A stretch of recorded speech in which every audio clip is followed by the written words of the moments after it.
Muito bem, muito bem. Falcone, eu sei que esse tema aí a gente pode caminhar por vários caminhos. Vários.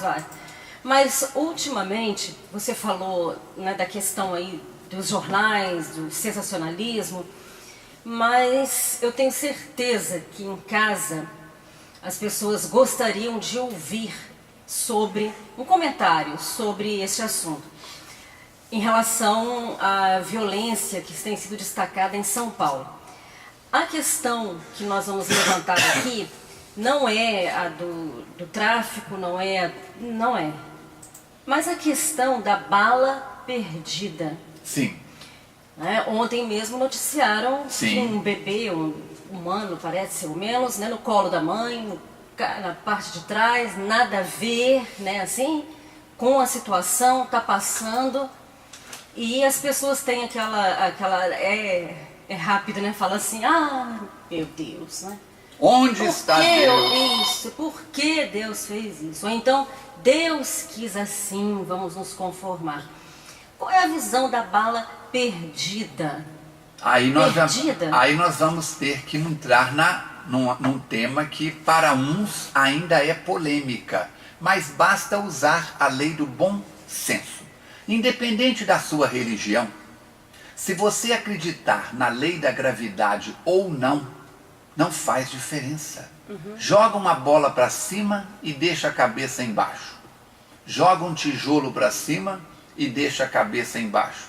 A lei da gravidade vai atuar para a bola e vai atuar para o tijolo. Seja você de partido político de direita, de centro ou de esquerda, de religião A, B, C ou D, ou até materialista. A lei da gravidade é uma lei universal que independe de você acreditar nela ou não. Existe uma outra lei chamada lei de causa e efeito. Quanto mais você empurra uma mola, comprime uma mola, toda ação gera uma reação, é um princípio da física mecânica, de igual valor ou intensidade. Não é isso? Desta forma, por que a bala pegou aquela pessoa e não quem estava 1 metro à direita ou 1 metro à esquerda? Eu tenho uma palestra que eu faço no Movimento Espírita que eu digo balas achadas. Não são balas perdidas. Se você está brincando com um revólver e não tem habilidade para brincar com este revólver, e revólver não é brinquedo. Se você está manuseando uma arma de fogo e não tem habilidade e acontece um sinistro, acontece de um disparo que atinja você ou uma pessoa no ambiente, é mau uso do livre-arbítrio. É uma ação sem competência que gerou uma reação de imprudência, como Paulo acabou de falar. Colocou a palavra que estava faltando na minha boca. Agora, uma pessoa está caminhando na rua e vem uma bala, entre aspas, do nada e a atinge. Aquele que disparou a arma é responsável, é homicida. Por quê?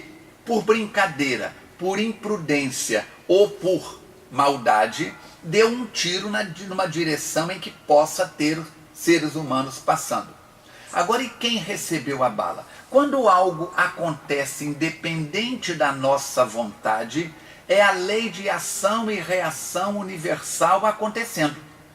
Pegou aquela pessoa, porque no processo da vida, não apenas desta vida, porque pega um bebê, é a mesma coisa de perguntar, quantas crianças nascem no município de Leopoldina por dia, por semana, por mês? Um número extraordinário. Por que o meu filho nasceu morto? E eu que acompanhei, fiz o pré-natal, não desci escada correndo, tive todos os cuidados. Por que a minha filhinha, com 1 mês de vida, apareceu morta no leito? Ou teve uma infecção? Ou aquelas mães, nós tivemos dentro da FEAC um casal que a filha nasceu e quando nasceu, uma parte do coração não havia sido formada. Uma família de posição financeira excelente. A menina, a jovem, de 17, 18 anos, teve todo o acompanhamento médico, ultrassom, tudo certinho. Nada foi detectado antes. Quando a criança nasce, uma parte do coração não havia tido a formação correta. A criança saiu da mão do ginecologista obstetrícia, para a mão da pediatra, da mão da pediatra direto para dentro da incubadora. E ficou na incubadora 21 dias. O pai mais a mãe só pegaram a menina no colo depois que o corpinho estava morto. Por que isso? Numa família com todos os recursos, de um padrão moral excelente, aquele espírito traz na bagagem reencarnatória dele atitudes em um passado do qual não se recorda. E se você ler o livro O Evangelho segundo o Espiritismo, capítulo 5, das aflições, item 4 e 5, causas atuais das aflições. Item 6 a 10, causas anteriores das aflições. A partir do item 11, esquecimento do passado. Esse espírito traz na bagagem reencarnatória dele, pelo mau uso da lei de ação e reação, um campo atrativo, como um imã, em que a bala faz-se o instrumento. Do acerto dele não é com Deus, não. É com a própria consciência. E a mãe e o pai provavelmente estavam presentes neste momento infeliz lá atrás e acobertaram, incentivaram. É muito fácil de dizer. Quando nós vemos os escândalos políticos aqui no Brasil, vamos esquecer o mundo lá fora porque existe para todo lado. Eu estive agora uma semana nos Emirados Árabes. Fiz palestras em Dubai e Abu Dhabi. E a gente vê que do outro lado do mundo existem também uma série de jeitinhos. Se aqui tem o jeitinho brasileiro, lá tem o jeitinho daquele país. Não é isso? Então vamos ver a situação. Os nossos companheiros políticos irresponsáveis, porque são uma minoria. Existe uma quantidade de políticos responsáveis trabalhando pelo Brasil, mas são anônimos. A reportagem não foca o político honesto. E aplica um golpe do colarinho branco, do colarinho vermelho, do colarinho arco-íris, tudo quanto é coisa. A lei os torna super-homens, super-mulheres. Agora nós estamos com o ministro lá, pondo para quebrar, como diz o outro, né? O nosso Joaquim. Até que enfim alguém levantou a voz em nome do povo brasileiro. Mas como é que eles vão acertar a contabilidade?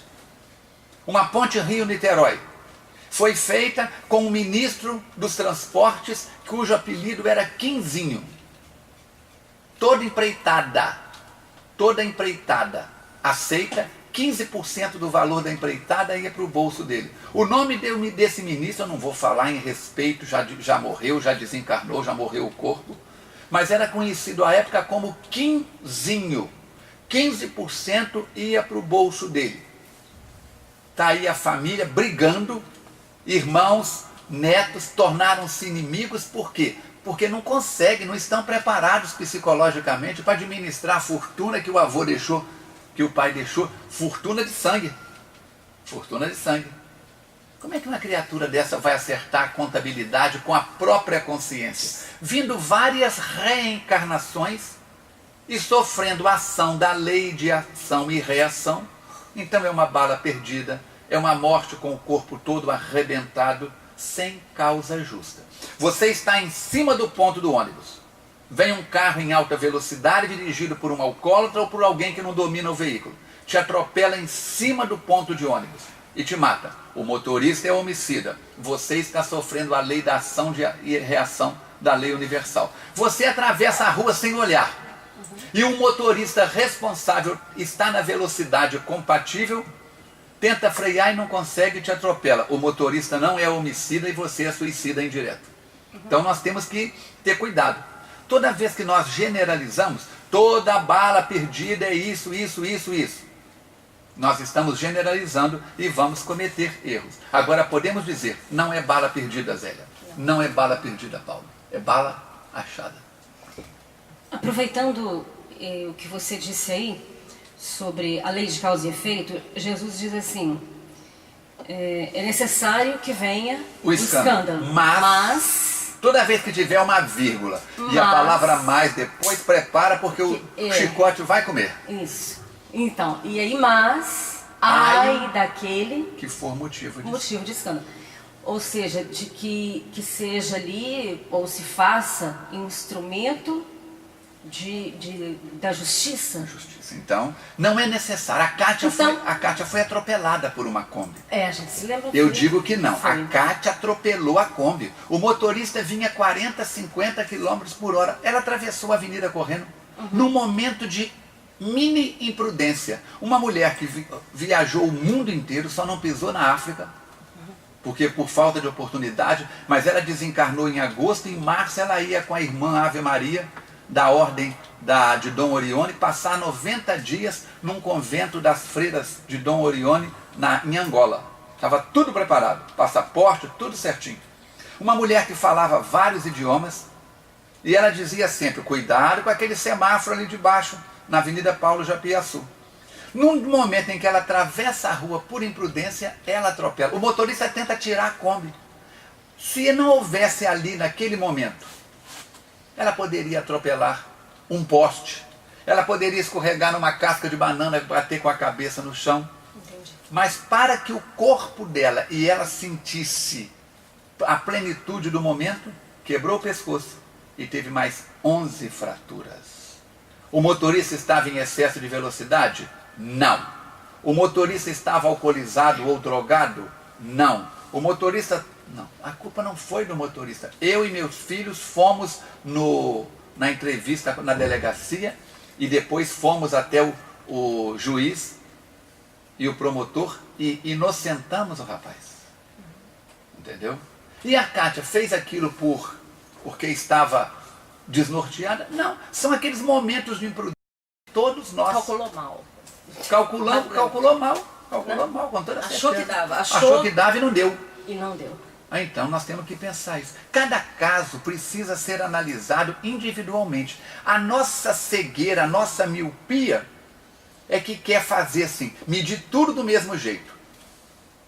Quer ver? Eu vou te fazer uma pergunta que é uma pegadinha. Vou fazer para você, não vou fazer para o Paulo. Isso, ele está muito quieto. O Paulo está muito quietinho ali. Paulo, eu vou te fazer uma pergunta. Assim que eu terminar a pergunta, eu quero que você responda imediatamente com a primeira palavra que vier na sua cabeça. E outra coisa, eu quero a resposta com uma palavra só. Será que eu consigo? Consegue. Se você falar duas, não valeu. Eu passo a palavra para outro. O que pesa mais? 1 quilo de chumbo ou 1 quilo de algodão? Todos os dois são 1 quilo. Todos dois são 1 quilo. Você respondeu com 5 perguntas. Responde com uma. Você respondeu com 5 palavras. Responde com uma. São iguais. São iguais, são duas. Não, desclassificar. Então. Paulo, você não vai passar no vestibular, não. A resposta, querido, é depende. Se você colocar na balança 1 quilo de algodão ou 1 quilo de chumbo, todos dois têm o mesmo peso, 1000 gramas. Entendeu? Agora você está passando na calçada e alguém na janela solta 1 quilo de algodão na sua cabeça do 2º andar. O que vai acontecer? Como uma bola de futebol, vai bater e cair no chão. Não tem problema nenhum. Alguém solta do 2º andar 1 quilo de chumbo e acerta na sua cabeça. Ou vai dar IML, Instituto Médico Legal, morte na hora, ou vai dar traumatismo craniano, vai dar CTI, UTI. Deu para entender? Então as nossas ações é assim. O Fontanella fez uma coisa que pesou 1 quilo de algodão. A lesão foi X. Não, o Fontanella teve uma atitude que pesou 1 quilo de chumbo. Parece que é a mesma coisa. Não, agora a penitência, a lei, a sentença vai ser outra. Mas espera aí, um matou com 1 quilo de algodão, o outro matou com 1 quilo de chumbo.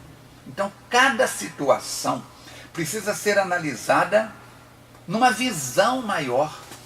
O homem é filho de Deus, a mulher é filho de Deus, não nascemos na terra, ninguém vem na terra para ser assassino, ladrão, drogadito.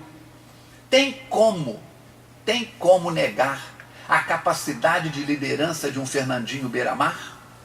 De jeito nenhum. Agora é lamentável que este cidadão que eu acabei de citar o nome, usasse o potencial, esteja usando o potencial dele para liderar um grupo de homens e mulheres na área do tráfico. Imagina se este homem abre uma empresa de vendas.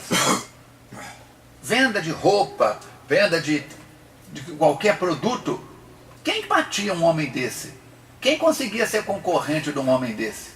Aonde ele chegasse, ele dominava o mercado pela capacidade de liderança dele. Tem como negar a liderança de um Silvio Santos? Um homem que vendia envelope, caneta, hoje nem tem mais envelope aéreo, né? Compra 10 e leva, que é paga 5 e leva 10. Vendia caneta Bic quando a esferográfica estourou, né? Na Praça da Sé em São Paulo. Comprou o baú da felicidade falido e hoje é essa potência que é a TV e as empresas Silvio Santos. Então eu te pergunto, você ouvinte, está usando a sua inteligência, o seu potencial, o seu salário, seja o seu salário de Marajá ou de Morre Já, você está usando ele com dignidade ou com indignidade? Você está fazendo do seu corpo uma casa do bem, da paz, da sua língua, dos seus olhos, instrumentos do equilíbrio na família, no trabalho? Ou é o maior fofoqueiro do pedaço? Ou é o maior drogadito da região? Ou é uma pessoa que está se prostituindo e prostituindo outras pessoas? Cada um colhe o que semeia. É o meu tema de logo à noite em Astolfo Dutra. Livre é a semeadura, obrigatória é a colheita. Então as nossas dores, os nossos sofrimentos são sementes que nós semeamos. Quem planta ventos, diz o ditado popular, colhe tempestades. Mateus Fraga Espírito, que dirige a FEAC, diz: quem planta fogo, Paulo, colhe cinzas. Depois vai chorar na cama, que é lugar quente.